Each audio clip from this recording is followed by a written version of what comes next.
இப்போ நம்ம வந்து இட்லி மாவு அரைக்கிறோம். இந்த இட்லி மாவுலேயே நம்ம ஆப்ப மாவு எப்படி தயார் செய்யலாம்னு சொல்கிறேன் பாருங்கள்.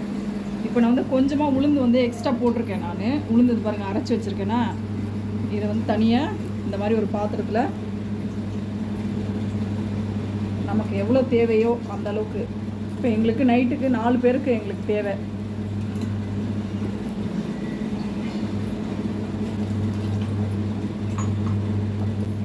கொஞ்சம் அப்படி எடுத்து வச்சுருங்க.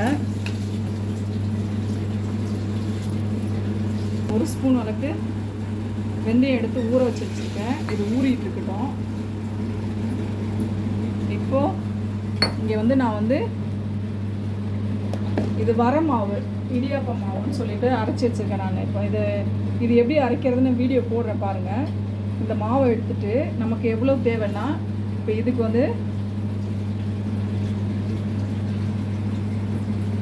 ஒரு 3 4 இந்த கரண்டியால் நான் 4 கரண்டி போட்டிருக்கேன். போட்டால் போதும். இதை நல்லா கரைச்சி விட்டுருங்க. கரைச்சி விட்டு தண்ணி ஊற்றி நல்லா தண்ணியாட்ட கரைங்க.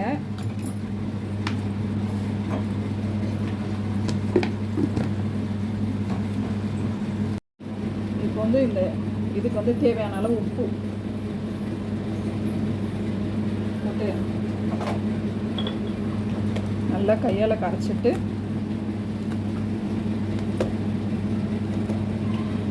நம்ம இதில் வந்து வெந்தயம் வந்து ஊற வச்சுருக்கோம்ல, அதை அரைச்சி நான் போட்டு நான் ஆப்பம் ஊற்றி காமிக்கிறேன் பாருங்கள். செம்ம டேஸ்ட்டாகவும் இருக்கும். அப்படியே நம்ம ஆப்பத்துக்கு மாவு அரைச்ச மாதிரியே இருக்கும். ஈஸியாக வேலை ஆகிடும் இதில்.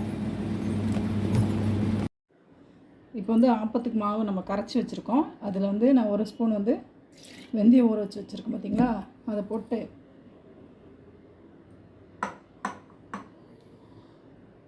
இந்த கிண்ணத்தாலேயே ஒரு கிண்ணம் சாதம் போட்டுக்கிறேன். இப்போ வந்து நம்ம இந்த ஆப்ப மாவு கரைச்சி வச்சுருக்கோம் பார்த்தீங்களா, அதில் வந்து ஒரு 2 கரண்டி எடுத்து போட்டு, இது ஏன்னா தனியாக கொஞ்சம் அரைக்கிறது கஷ்டமாக இருக்கும். அதனால் கொஞ்சம் சேர்த்து அரைச்சிட்டோம்னா ஈஸியாக அரைச்சிடலாம். அதுக்காக தான் நல்லா நைஸாக அரைச்சி விட்டுருங்க. இப்போ வந்து இந்த மாதிரி இருக்கணும், தண்ணியாக நல்லா கரைச்சிட்டு. நம்ம வந்து ஏற்கனவே உப்புலாம் போட்டு கரைச்சி தான் வச்சுருக்கோம்.